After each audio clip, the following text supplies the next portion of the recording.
ನಾವು ಆಯ್ಕೆ ಮಾಡಿ ನಾವು ಕೊಟ್ಟಂತ ಅನುದಾನ ಆ ವರ್ಷಗಳ ಫಲಾನುಭವಿಗಳ ಹೆಸರುಗಳನ್ನ ಚೇಂಜ್ ಮಾಡಿ ಈಗಿನ ಶಾಸಕರು ಬೇರೆ ಹೆಸರನ್ನು ಬರೀತಾರಂತೆ. ನಿಮ್ಮ ದರಿದ್ರ ಎಷ್ಟಿದೆ ನೋಡಿ, ನಿಮ್ಮ ಯೋಗ್ಯತೆ ಎಷ್ಟಿದೆ ನೋಡಿ. ಇವ್ರ ಯೋಗ್ಯತೆಗೆ ಈ ಸರ್ಕಾರದಲ್ಲಿ ತರಬೇಕಾಗಿತ್ತಲ್ವಾ? ಹಿಂದಿನ ಸರ್ಕಾರ ಕೊಟ್ಟಂತಹ ಫಲಾನುಭವಿಗಳ ಹೆಸರನ್ನ ನೀವು ಚೇಂಜ್ ಮಾಡಕ್ಕೆ ಯಾವ ರೀತಿ ನಿಮಗೆ ಅವಕಾಶ ಇದೆ? ಇದನ್ನ ಈಗಾಗಲೇ ಕಾನೂನು ಹೋರಾಟ ಮಾಡ್ತೇವೆ. ಒಬ್ಬ ಫಲಾನುಭವಿ ಕೂಡ ಅನ್ಯಾಯ ಆಗೋದಿಲ್ಲ ಅಂತ ಹೇಳಿ ನಾನು ನಿಮಗೆಲ್ಲ ಕೂಡ ಈ ಸಂದರ್ಭದಲ್ಲಿ ನಿಮಗೆ ಭರವಸೆಯನ್ನು ಕೊಡ್ಲಿಕ್ಕೆ ಬಯಸ್ತೇನೆ. ತಾಲೂಕ್ ಪಂಚಾಯತಿ, ಜಿಲ್ಲಾ ಪಂಚಾಯತಿ ಚುನಾವಣೆಗಳಿಲ್ಲ, ನಗರಸಭೆಗಳು ಇಲ್ಲ, ಮಹಾನಗರ ಪಾಲಿಕೆನೂ ಇಲ್ಲ. ಒಂದು ಟರ್ಮೇ ಆಗೋಯ್ತು, 5 ವರ್ಷ ಟರ್ಮೇ ಆಗೋಯ್ತು. ಇವರು ಪ್ರಜಾಪ್ರಭುತ್ವ ಮಾತಾಡಿದ್ರೆ ಸಂವಿಧಾನ. ಕಾಂಗ್ರೆಸ್ನವರಿಗೆ ಡಾಕ್ಟರ್ ಅಂಬೇಡ್ಕರ್ ಅವರ ಹೆಸರು ಹೇಳಲಿಕ್ಕೂ ಕೂಡ ಯೋಗ್ಯತೆ ಇಲ್ಲ ಅಂತ ನಾನು ಅನೇಕ ಬಾರಿ ಹೇಳಿದ್ದೇನೆ. ಯಾವ ಬಾಬಾ ಸಾಹೇಬ್ ಡಾಕ್ಟರ್ ಅಂಬೇಡ್ಕರ್ ಅವ್ರ ಜೀವಂತ ಇವತ್ತಿದ್ದಿದ್ರೆ ರಸ್ತೆಗಿಳಿದು ಕಾಂಗ್ರೆಸ್ ವಿರುದ್ಧ ಪ್ರತಿಭಟನೆ ಮಾಡ್ತಾ ಇದ್ರು. 100% ಹೇಳ್ತಾ ಇದ್ದೇನೆ.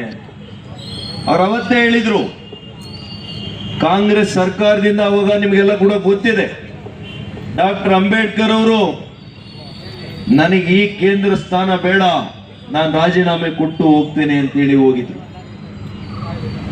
ಇದು ಕಾಂಗ್ರೆಸ್ ಸರ್ಕಾರದಲ್ಲಿ 2 ಬಾರಿ ಕಾಂಗ್ರೆಸ್ ಪಕ್ಷ ಡಾಕ್ಟರ್ ಅಂಬೇಡ್ಕರ್ ಅವರನ್ನ ಚುನಾವಣೆಯಲ್ಲಿ ಸೋಲಿಸಿದೆ. ಇವರಿಗೆ ಅವ್ರ ಹೆಸರು ಹೇಳುವಂತ ಯೋಗ್ಯತೆ ಇದೆಯಾ, ನೈತಿಕತೆ ಇದೆಯಾ ಅಂತ ನಾನು ಕೇಳಲಿಕ್ಕೆ ಬಯಸ್ತೀನಿ. ಇದನ್ನ ನಾವು ಅರ್ಥ ಮಾಡ್ಕೋಬೇಕಾಗ್ತದೆ. ಯಾರಾದ್ರೂ ಡಾಕ್ಟರ್ ಅಂಬೇಡ್ಕರ್ ಅವರಿಗೆ ಅತ್ಯಂತ ಗೌರವವನ್ನ ಈ ದೇಶದಲ್ಲಿ ಕೊಟ್ಟಿದ್ರೆ ಅದು ನಮ್ಮ ಪ್ರಧಾನಮಂತ್ರಿಗಳು ಶ್ರೀ ನರೇಂದ್ರ ಮೋದಿ ಅವರು ಅನ್ನೋದು ಕೂಡ ನಾನು ಬಹಳ ಸ್ಪಷ್ಟನೆ ಕೊಡಬೇಕಾಗ್ತದೆ. ಅವರ ಹುಟ್ಟಿನಿಂದ ಅವರು ಇಹಲೋಕಕ್ಕೆ ಹೋಗುವಂತಹ ಮುಖ್ಯ ಜೀವನದ ಘಟ್ಟಗಳು ಪಂಚತೀರ್ಥ ಸ್ಥಳಗಳನ್ನಾಗಿ ಇವತ್ತು ಅಭಿವೃದ್ಧಿ ಮಾಡಿರುವಂತಹ ಸರ್ಕಾರ ಅದು ನಮ್ಮ NDA ಸರ್ಕಾರ, ಬಿಜೆಪಿ ನೇತೃತ್ವದ ಮಾನ್ಯ ನರೇಂದ್ರ ಮೋದಿ ಅವರ ಸರ್ಕಾರ ಅಂತ ನಾನು ಇವತ್ತು ಹೇಳಲಿಕ್ಕೆ ಬಯಸ್ತೇನೆ. ಅವ್ರು ಓದಂತ ಲಂಡನ್ ನಲ್ಲಿ, ಹುಟ್ಟಿದಂತ ಮಹಾರಾಷ್ಟ್ರದಲ್ಲಿ, ಡೆಲ್ಲಿಯಲ್ಲಿ 5 ಪಂಚತೀರ್ಥಗಳನ್ನ ಇವತ್ತು ಅಭಿವೃದ್ಧಿ ಮಾಡಿದ್ದಾರೆ. ಇದು ಮಾನ್ಯ ನರೇಂದ್ರ ಮೋದಿ ಅವರು ಮಾಡಿರ್ತಕ್ಕಂತ ಕೆಲಸ. ಯಾವ ಮುಖ ನೋಡಿಸಿ ನೀವು ಪರಿಶಿಷ್ಟ ಜಾತಿ, ಪರಿಶಿಷ್ಟ ಪಂಗಡದ ಬಡವರನ್ನು ಉದ್ಧಾರ ಮಾಡ್ತೀರಿ ಅಂತೇಳಿ ಮತ ಹಾಕ್ಸ್ಕೊಂಡಿದ್ರಲ್ಲ, ನಾಳೆ ಬಡ್ಜೆಟ್ ನಲ್ಲಿ ಇವರಿಗೆ ಎಷ್ಟು ಅನ್ಯಾಯ ಮಾಡಿದ್ದೀರಿ ಅಂತ ಹೇಳ್ತೀರಾ? ಬಡ್ಜೆಟ್ ನಲ್ಲಿ ಬಲಹೀನ ವರ್ಗಗಳ ಹಣವನ್ನ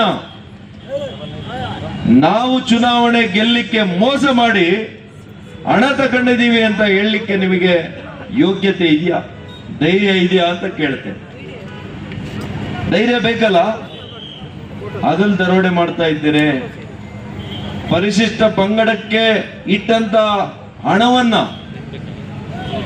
ನಿಗಮದಲ್ಲಿಟ್ಟಂತ ಹಣವನ್ನ ತೆಲಂಗಾಣ ರಾಜ್ಯದ ಚುನಾವಣೆಗೆ ಉಪಯೋಗ ಮಾಡ್ಕೊಳ್ತೀರಿ.